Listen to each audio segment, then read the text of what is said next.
Greetings, listeners, and welcome to all. We are Legends of the Superstitions. And live on the nose. And clearly care about the part where I said there couldn't be any edits. We are a brand new podcast. Still hammering out the kinks. You iron out kinks. And we're excited to be bringing you professional, thoughtful, and highly researched news from our very precarious and invaluable location in the foothills and in the trenches of mysteries old and new in the wacky Superstition Mountains. Wacky. Well, the mountains sure are interesting. That they are.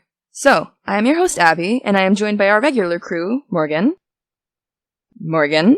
Yes. Hello. Hi. Hola. Did I cover them all? Eve. Wait, I thought I was going last. My dramatic intro is ruined.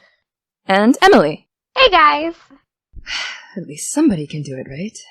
So, who are we and what do we do? Well, for starters, why should you be listening to us? There's 1,000+ podcasts out there with 1,000+ topics.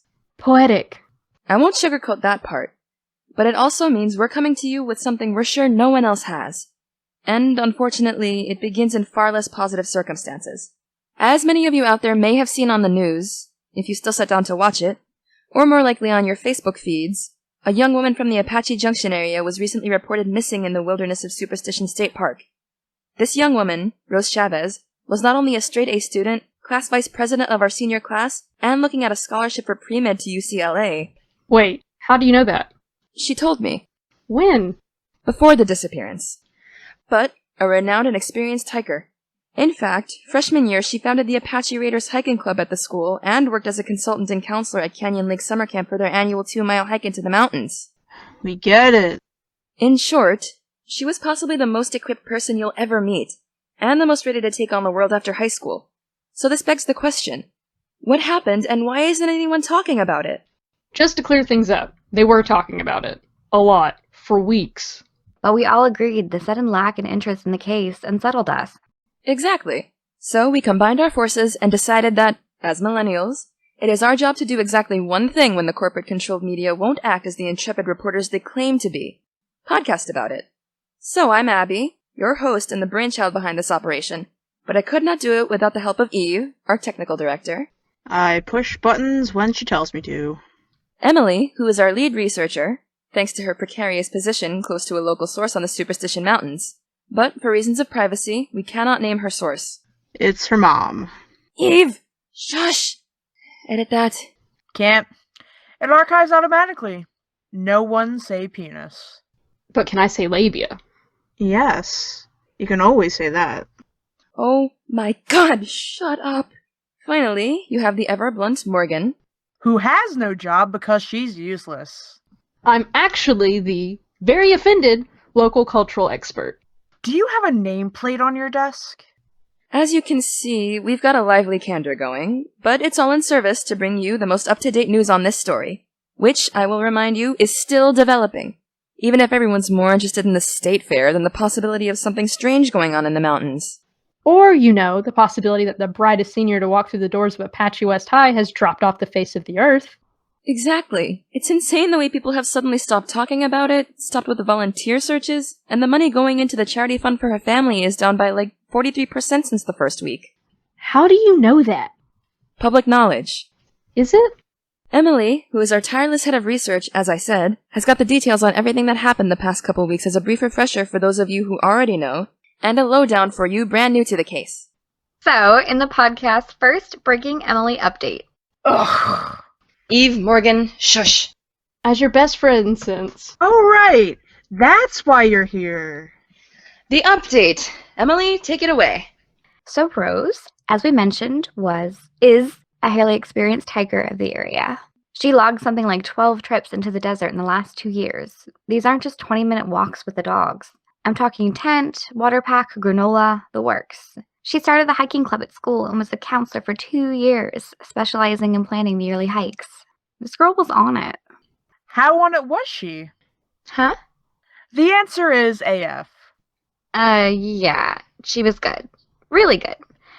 So this past trip she took exactly 5 weeks ago was supposed to be a 2-week trip into the mountains for her 18th birthday. Now, it being a solo trip already does raise some red flags because that's a long time to be by yourself camping. But the only facts we have at the moment are that she left May 23rd, was supposed to be back June 6th, and now it's almost July. Prospects are not boding well. I've done the calculations based on the general average ounces of supplies recommended for adult females hiking for extended periods. Holy shit, who even are you? Abby knows her from Organic Chem. And she can hear you. Snark. The freshman knows. I'm a junior, and as I was saying, the reports on all that can be found on our blog. Anyway, we're not giving up on Rose Chavez. This girl deserves and demands justice from the press and from Mother Nature. And since we can only make one of those bend to our will right now, we're going to do everything we can to make sure the world doesn't forget that she's out there and something strange is going on. Okay, wait. Define the strange here. Because all I'm getting is that a hiker went missing. Well, that's where all these stories come in. Mythology, history, local legend. I don't want to go into it all right now. You mean you don't want to blow your load on the entertainment value? I'm still compiling what's relevant and what isn't. But we know for a fact 2 males, white, roughly identified at least 35 years old, are believed to be behind an attack that happened a month prior to this by Weaver's Needle, a popular hiking destination for the experienced. Many believe the malicious attack was yet another in a long line of treasure hunting territorialism. And why do we believe that people believe this? As you can see, we like to balance out our discussions with several devil's advocates. We believe this because the 25-year-old man who escaped the attack 2 months ago was reported by both a neighbor and a family member to have interest in the legends of the lost Dutchman's gold mine, and made a hobby out of tracking down information and taking guided tours of the area for that reason. Weaver's Needle is a known focal point of the cryptic clues leading to this buried treasure. But, like I said, that's forthcoming in future podcasts. For now, that's what we've got. Awesome. Thank you for the update, Emily. For those of you listening from faraway lands, because, hello, Internet, Morgan, our local cultural expert, has prepared a kind of intro to what makes Apache Junction, well, Apache Junction. I also know how to pick up a book. Can I be the cultural expert? No, you have to learn to read first. You people can't see this, but I just sent her a middle finger emoji. So, Apache Junction. Well, there's dirt. A lot of it. Some of it is actually mountains. The rest of it is just there, and we're kind of living on it. This place was a major stop for the gold rush back in the day, and some of the ghost towns are still wonderfully functional tourist traps. The mountain in question, it looks weird as fuck.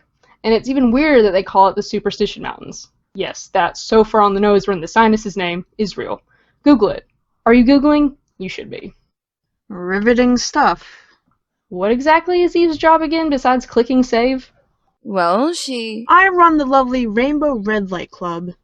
If you don't know what that is, it's on purpose. Invite only. Change your location. Sick DJs. Spotify playlists. I keep trying to invite you. You'd make a lovely addition. Rainbow is really your color. What the hell is that supposed to mean? Do you have anything else for us, Morgan? Besides the fact that we will soon be covering Eve's murder? No. This place has history. It's a melting pot of cultures between the European settlers, Mexicans, and the native tribes. It attracts a lot of stuff. Energy. Some people think there are vortexes in the desert, but so far no one has been able to actually tell me what that means besides repeating the words vibe, crystals, and energy over and over again. Every week we're going to see what Morgan and Emily can dig up for us and bring us a bird's eye view on the cultural flavor of the area that might help us unlock things. Everything is a clue. That's step 1 to remember in a place like this. Their assignment for our next update will be a look at the deep history of the area.